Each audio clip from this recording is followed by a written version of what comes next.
on est rendu maintenant dans Parashat Korach. Parashat Korach.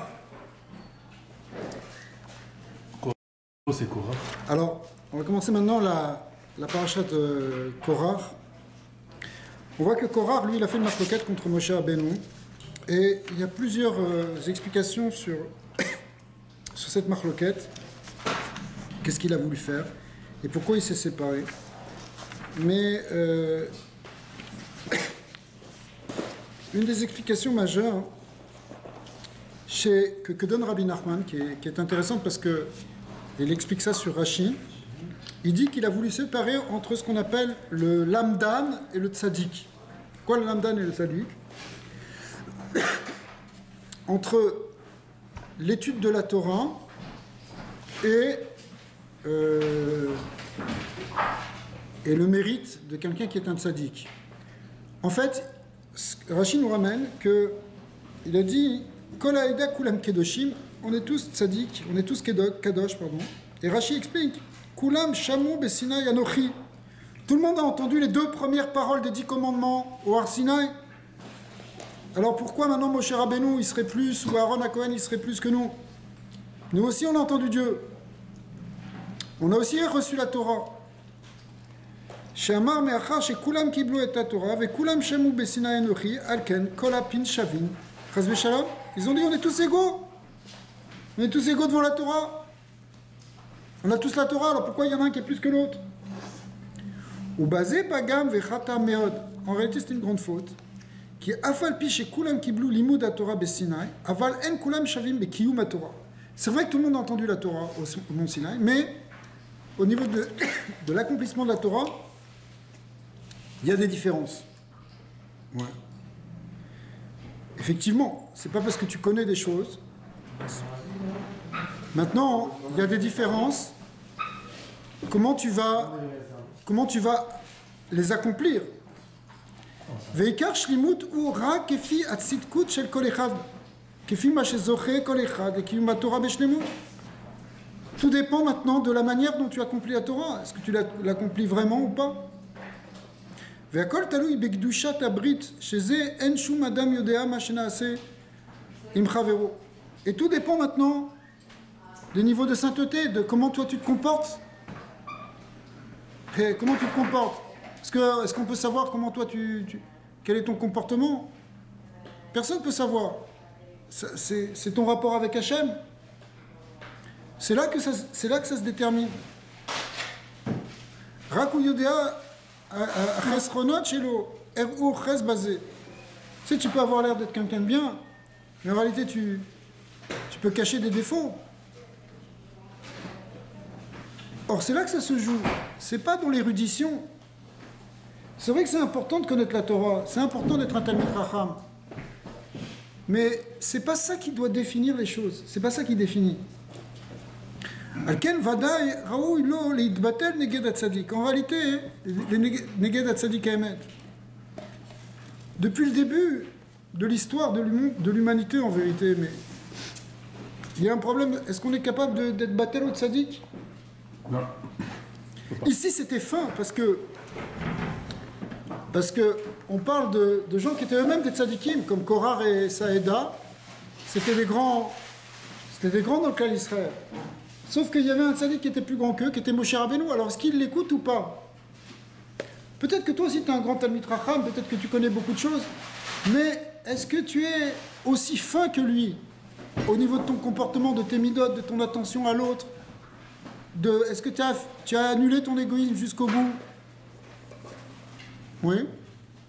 C'est ça qui détermine en fait. Et toute l'idée c'est est-ce qu'on va être Mekabel du Tzadik Haemet ou pas? Shubechinat Moshe. Sheroim otsem niflaot kedushato al yedei niflaot haTorah shegila lanu velismor al dvarav shebevadai yodea lemi liten agdula keraou lo. HaKadosh Baruch Hu, il a choisi Moshe Rabbeinu parce que il y avait des raisons pour ça. C'est par lui que la Torah a été transmise, c'est pas pour rien. Mais pourquoi ça prend? Et ça, c'est pas simplement Moshe Rabbeinu. Pourquoi j'ai pas ça? Moi, je suis HaKadosh Baruch Hu, tiens la Torah. Parce que toi, il a donné ça, la Torah à tout le monde. La Torah l'a donné à tout le monde. Mais au bout de 2 paroles, les Bnei Israël ils ont dit nous, on n'est pas capable de recevoir la Torah. toi, Moshe Rabbeinu, tu vas écouter les autres commandements. Et tu vas nous les redire. Pourquoi? Parce que c'est un niveau qui est très très élevé, qui est très difficile à supporter. Moshe Rabbeinu, il est justement celui qui est capable d'entendre directement la parole de Dieu directement. Il y a des niveaux dans la prophétie. Ouais. Le niveau de Moshe Rabbeinu, c'est un niveau qui est au-delà de tous les autres niveaux de névoie. Or, la Torah, c'est une névoie. C'est pas qu'on fait de Moshe Rabbeinu un dieu, Chas v'Shalom. Ça, on laisse ça pour d'autres religions. La Torah, elle dit, Moshe Rabbeinu, c'est un homme. Mais c'est un homme qui est proche d'Hachem, qui est très très proche d'Hachem. Et il est suffisamment proche d'Hachem pour qu'on comprenne que c'est lui qui doit finalement donner les conseils et diriger. Le problème, c'est que on peut écouter, on peut ne pas écouter. Et là, dans l'histoire de Korah, c'est pas simplement n'importe qui a décidé de ne pas écouter le tzaddik. C'est même des gens qui étaient à un haut niveau. Donc, la taout de Korah, parce que l'idée d'écouter le tzaddik ou pas écouter le tzaddik, ça a commencé avant. Par exemple, à l'époque de Noah, à l'époque de Noé, si la génération de Noé avait écouté Noah, il n'y aurait pas eu le déluge. Noah, il disait à tout le monde, faites tes chouvois, arrêtez ce comportement, etc. Si vous arrêtez, il n'y aura pas de problème. Mais si vous n'écoutez pas, Hachem a promis le déluge. S'il avait écouté Noah, il n'y aurait pas eu le déluge. Maintenant, on est dans une situation plus fine, parce qu'on est après le don de la Torah, et Akadosh Baruch Hu, il a parlé à tout le monde, donc tout le monde est Kadosh, quelque part, il a raison, Korah. Tout le monde a un niveau de Gdusha extraordinaire. Sauf que, il y a, malgré tout, il y a des différences. Même les goïms. On parle de Korah maintenant. Korah, il est venu avec 250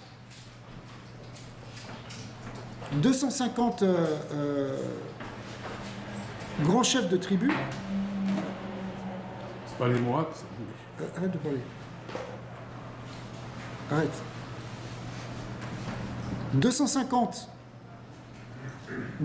grands maîtres, et pourtant, ils se sont révoltés contre Moshe Rabbeinu. Ça veut dire que tu peux être très grand et très élevé spirituellement, et tomber encore dans cette taout, dans cette erreur, de ne pas être battel au tzaddik, de ne pas t'annuler au tzaddik. Ok? Bifrat Moshe Rabbeinu, Be'atzmo, Shasa Akol, Al-Pi Hadibour. On voit dans Moshe Rabbeinu, c'est le plus grand tzaddik à émettre qu'il y a jamais eu. Pourquoi? Parce que lui, on voyait vraiment ce qu'il faisait. Directement, Hachem lui parlait, directement, il disait la parole de Dieu. Ravi, Ouais. est-ce que pour être un tzaddik, il faut être aussi un lamdan? Oui et non. Rabbi Nachman explique que, bien sûr, il faut étudier la Torah, mais la notion de tzaddik, elle peut toucher même quelqu'un qui n'est pas un très grand lamdan, qui n'est pas forcément un très grand érudit, bon, évidemment, mais qui a par contre beaucoup de hirat shamayim. Parce que la hirat shamayim et l'étude de la Torah, ce sont deux choses différentes. Et justement, c'est finalement la notion d'hirat shamayim, de crainte d'Hachem et de respect d'Hachem, qui l'emporte. Le tzaddik, c'est plus important que le lamdan. Évidemment, les très grands tzaddikim, c'était aussi des lamdanim. Mais on a des histoires et il y a eu dans l'histoire des gens qui étaient... C'est pas qu'ils n'avaient pas du tout étudié la Torah, mais c'était pas les plus grands géonim forcément. Et pourtant, c'était des tzaddikim. Maintenant, les tzaddikim que nous on connaît, c'était aussi des grands lamdanim. Mais c'est pas la lamdanout qui... C'est pas l'étude qui définit tout. Donc, Can you be a Yerushalayim without studying Torah? oui, No. No. c'est le contraire en fait. Oui, The opposite is coming. c'est théoriquement, on ne devrait pas étudier la Torah si on n'a pas d'Hirat Shamayim. La Hirat Shamayim, c'est le Hotsar, dit le Talmud. C'est comme l'entrepôt où tu vas mettre le grain. Si tu étudies, c'est comme du grain, tu récoltes des notions, des définitions. Mais si tu n'as pas un réceptacle pour les garder, et le réceptacle c'est Hirat Shamayim, ça va te jouer des tours, tu vas le perdre. Cette sagesse, elle peut t'amener Ça peut te retourner contre toi. Comme avec Korah. Korah, c'était un grand lamdan. C'était un grand érudit. Il comprenait. Attention, il n'était pas bête du tout, Korah. Et pourtant, ça l'a amené à sa perte.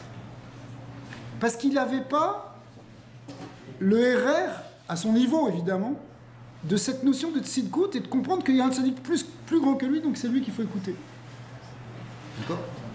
Le pouvoir de l'érudition, le pouvoir de la connaissance, c'est un piège si ce pouvoir n'est pas soumis à quelque chose de plus haut qui est justement la crainte du ciel. C'est-à-dire qu'il y en a qui étudient la Torah, mais ils n'ont pas de crainte. Ils n'ont pas d'Yirat Shamayim. Nous, on doit faire les deux. On doit étudier la Torah et développer notre Yirat Shamayim au fur et à mesure qu'on étudie. Vekorar, des Gavato. Donc lui, c'est une forme d'orgueil pour lui. À ce moment-là, Chalak Alav, il a été collègue sur Moshe Rabbeinu, Veit Parer Bechormato. Et il s'est enorgueilli de sa sagesse. Velamad Vedan Kalvachomer Shel Sheker, il a commencé à faire des raisonnements talmudiques qui étaient faux. Il a dit, c'est quoi son fameux raisonnement qu'il a dit? Vegila Panim Betorah Shelo Kealacha, il a montré des choses qui ne se demandaient plus à l'Acha. Il a dit, Matalit Shelmin Acher Chut Shel Techelet Potara. Il a dit, si un talit blanc par exemple,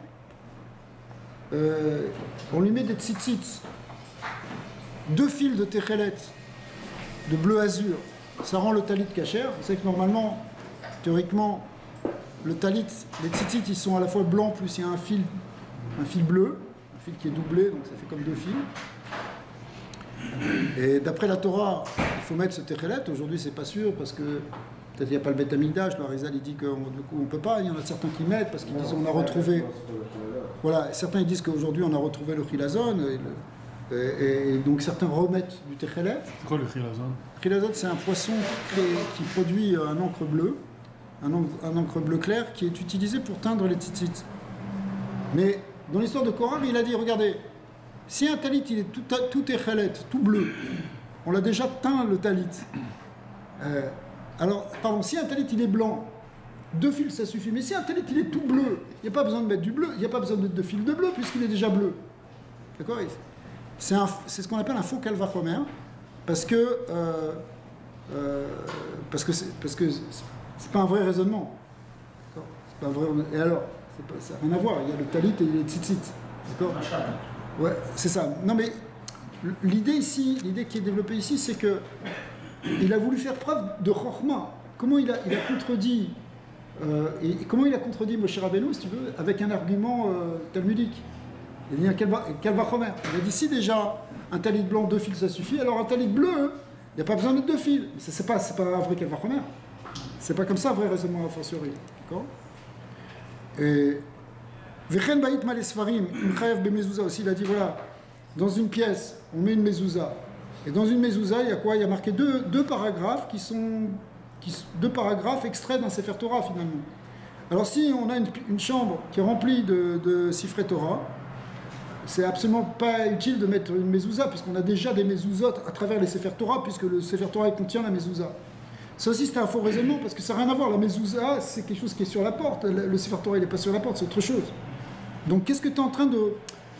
Ton raisonnement, il est faux à la base. Mais lui, il a été tellement pris par sa sagesse que finalement, il est tombé dans une erreur au niveau du limoud.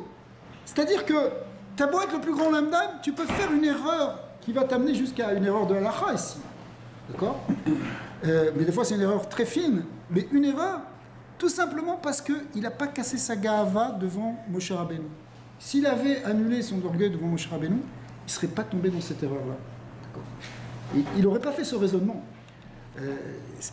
Tu comprends? C'est pas qu'il a fait un raisonnement comme ça, un truc, il a dit je vais montrer quelque chose qui est faux, juste pour attaquer. Non, il a fait un vrai raisonnement, mais il est tombé dans son propre piège, parce que tu peux pas être sûr de toi.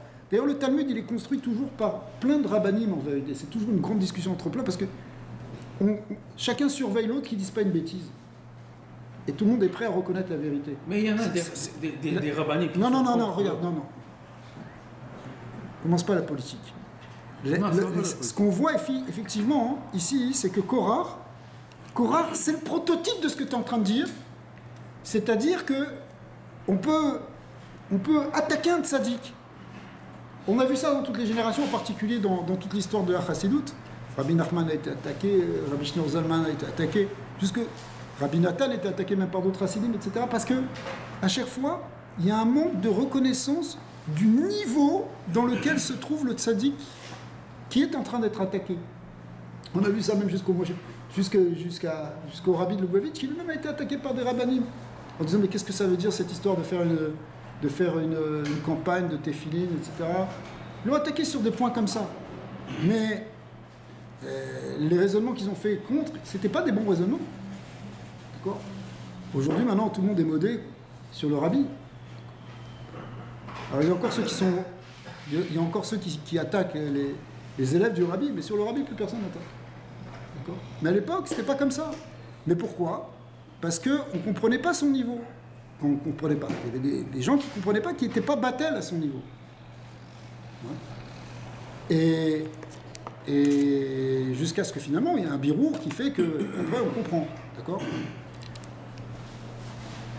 Le rabbi, puisqu'on parle de lui et que c'est bientôt Saïloula, c'était un très très grand lamdan. C'était un Gaon Hatsum, un des plus grands géonim au niveau de la lamdanout de son dor. Ça a été témoigné par les Gdolé Ador Litaïm qui ont témoigné sur ça. D'accord ? Parce que nous, on n'y comprend pas grand-chose dans la lamdanout, la géonout. On n'est pas des spécialistes de qui est plus grand gamme que l'autre. Parce que, comme si tu veux comparer des montagnes, mais toi, tu es tout petit, alors tu vois pas la différence entre une grande montagne et une moyenne montagne. Mais les plus grands géonim ont dit que le rabbi était un des plus grands gaon. Mais c'est pas ça qui compte seulement. Ce qui compte, c'est surtout Saïrat Shamaïm, ça tzidkout. C'est ça qui fait qu'il a reçu un niveau supérieur d'intuition, de névoie. Le tzaddik Haemet, il est dans un niveau de Roi HaKodesh qui est plus haut que les autres parce que justement il est plus tzaddik. Et c'est pour ça que c'est lui qu'on doit écouter. D'accord ? En réalité, il y a un problème ici de Emouna dans le tzaddik, qui Keshen Bo Emouna, ou Mafrid Limud à Torah Mi Tzaddik. Quand on n'a pas de Emouna, mais que ce qui compte surtout, c'est simplement l'intellect, et du coup qu'on sépare la Torah du tzaddik, Bevadai Yuchal Latzet les Gamre Meadat les Galot Panim Betorah Shelo Ke'alacha. On peut arriver à des erreurs monumentales, où finalement on est sorti de la halacha. Kemo Korah, Shechalak al Moshe, Aliedeze. Et c'est ça ce qui s'est passé avec Korah. Ve'acher, Shekitzet Benetiot, Aliedeze. Et même chose aussi, Acher qui était Rabbi Elisha ben Abouya, qui est ensuite, quand il est rentré dans le Pardes, c'est-à-dire il est rentré à un niveau très très profond de Torah et de compréhension de la Torah, et bien au bout d'un moment, finalement, il n'a pas été battel, Rabbi Akiva, il n'a pas été battel à la Torah des maîtres, et il est sorti d'une erreur.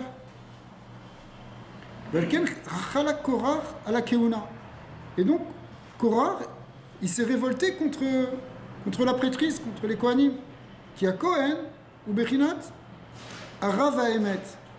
Le Kohen, il représente le vrai Rav, le vrai maître. Bechinat, qui sifte Kohen, Yishmeru Da'at, Vetorah, Vechoulé. Que les élèves du Kohen, elles garderont le Da'at et la Torah. C'est elle qui. Une des fonctions principales du Kohen, c'est de transmettre la Torah. Qui a Rav domé les Malach Sevakot. Qui Kohen Bechinat Chesed, Bechinat Avram. Le Kohen, il est du côté du Chesed. Du côté du Chesed, c'est le côté d'Avram Avinu. Oui. Et c'est quoi? C'est le côté de la Hava. Aïnou Bechinat Hava, Vishtokekut. C'est aussi l'amour pour la Torah, l'amour pour Hachem. Vekisufim de Gdusha, c'est les désirs de Gdusha, de se rapprocher d'Hachem, de rapprocher les créatures d'Hachem. C'est ça. C'est ça la mida du Kohen. Chez Zochin Aliédé à Ravazé, chez Domé les Malach Hachem Tsebakot Kela. Et finalement, le vrai Rav, il doit avoir cette attitude du Kohen qui est ce côté du Chesed, cette empathie pour l'autre, ce désir de transmettre, ce désir de recevoir la vraie Torah et de la partager.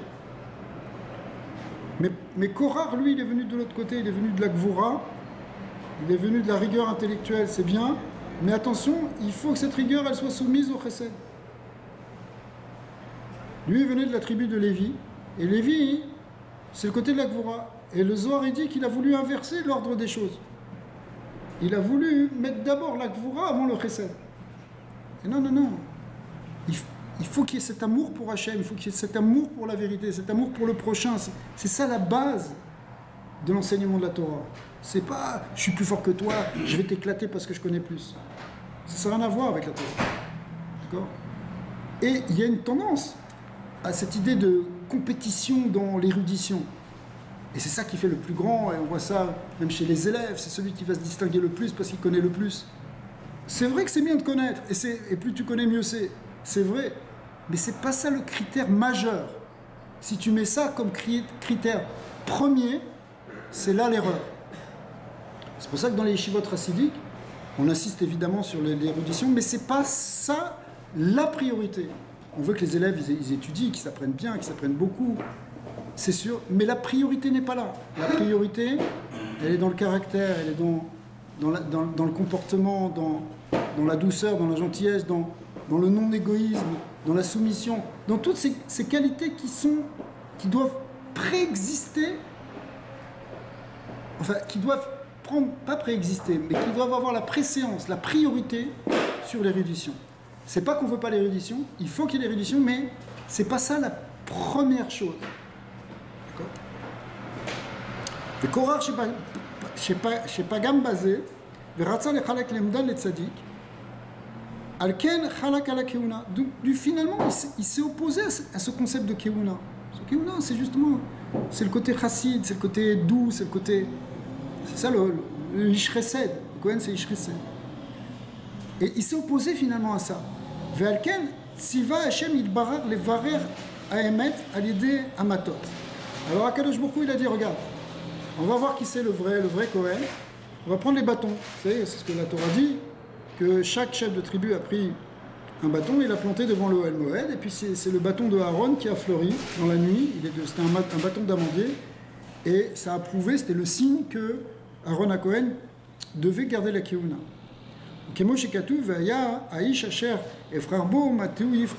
L'homme que je choisirai aura son bâton qui fleurira.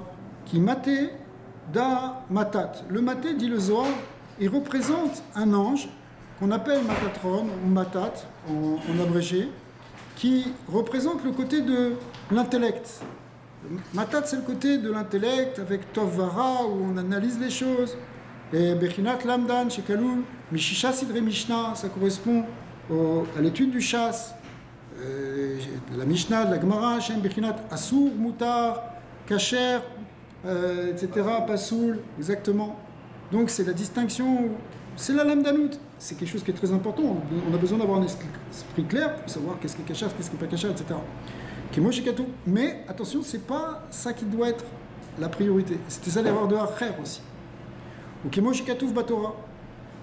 Ve'alken siva Hashem itbarar shekol echad yachnis maté shelo lifnei Aaron haedut. Akadosh Baruch Hu a dit, regardez, prenez votre maté, là, ce côté intellect, mettez-le devant la tente d'assignation, et là où il y a effectivement le Aaron Haïdout, le Aaron Kodesh, où il y avait la Torah. D'accord ? Valken siva Hashem itbarar, shekol echad yachnis mateu shelo lifnei Aaron Haïdout, vaya aish asher yivchar bo mateu yivchar. להורות שמטה אהרון שהוא בחינת רב האמת שהוא מעלה השם צבקות שכל מייחד למדן וצדיק ואז הוא בוודאי עושה פירות דהיינו שהוא לבדו מחדש חידושים דאורייתא אמיתיים בתורה שם בחינת פרדס. Et effectivement, maintenant que le bâton d'Aaron il a fleuri et qu'il a donc donné des fruits, ça représente l'idée que c'est lui seulement qui, son intellect, son côté l'amdanout, elle va porter les vrais fruits et elle va amener les bonnes choses. Et d'ailleurs l'idée de fleurir, de donner des fruits, c'est l'idée du pardès, qui est le pardès qui veut dire à la fois le verger, c'est-à-dire le champ d'arbres fruitiers, mais en même temps les rochets évot de Pshat, Remesh, Drashsot, c'est-à-dire la Torah. Donc finalement la Torah elle va sortir de Aaron à Kohen, elle va sortir de Moshe Rabbeinu. Qui rak mateshelo parar vegadal veasa perot ke Moshe katuv vayetse Perar vayatset sitz. Seul son bâton a produit des fruits et des fleurs, comme il est dit dans le passage que de son bâton est sorti effectivement, il y a eu des bourgeons qui sont venus. Daïnou, chez Limud Torah chez l'eau, ou Bechinat Maté. C'est vrai, son étude de la Torah, c'est comme le bâton, c'est l'intellect rigoureux, entre droite et gauche, cachère, pas cachère, etc. Ou Levado Itzliava Saperi. Mais c'est seulement son intellect à lui qui a produit des fruits. On peut tous être intellectuels, on peut tous avoir une compréhension bonne, grande, etc. Mais celle qui va produire des fruits, c'est celle qui va être attachée à la tzidkut, à la keuna. Kiou malach Hashem Tsebakot, lui c'est un malach. Chez Mekacher Lamdan et Tzadik, il attache ces deux aspects. Cet aspect à la fois d'être un érudit et à la fois d'être un homme saint. Chez Yedeze, Ikar Shlemut Chidush Torah chez Bechinat Pardes. Et c'est là que la Torah prend toute sa perfection, qu'on appelle le Pardes. Ve'alken bevadai lo Magia Keuna, et c'est pour ça que lui, il mérite d'avoir la Keuna, qui Uzacha et qui Soufim, Ve'avad Dikdusha, Sheu Bechinat Kohen Ish Chesed. Donc lui, il a mérité ça. Mais les autres, Avalamatot Shel Shara Nishsiyim, Lo Parchu, Velo Asuperot. En revanche, les autres n'ont pas fait de fruits, ils n'ont pas fleuri ni fait de fruits. Les Orot Lahem, les Galot, She'en Yechulim Lechadesh Betorah Bepardes, chez Zenikra, Esperi Oseperi. Eux, ils n'étaient pas capables en réalité de dévoiler du Pardes, qui est essentiellement le rideau, c'est dans les secrets de la Torah. Ils n'étaient pas capables de faire ces fruits-là. Donc de comprendre vraiment jusqu'au bout le message de la Torah. Alors de là, on apprend qu'effectivement, pour nous, il faut développer en même temps notre étude, mais en même temps qu'on développe l'étude, il faut avancer dans la Gdusha, avancer dans la Tahara, dans l'Irat Shamaï, et en même temps, savoir s'attacher aux vrais tzadikim. Pas simplement ceux qui sont très forts et qui sont très... parce qu'ils connaissent beaucoup, c'est pas seulement ça, mais aussi ceux qui ont les midotes qui vont avec, et en particulier les tzadikim et les tzadik à émettre qu'on doit chercher et qu'on doit trouver. Pas s'attacher. Da.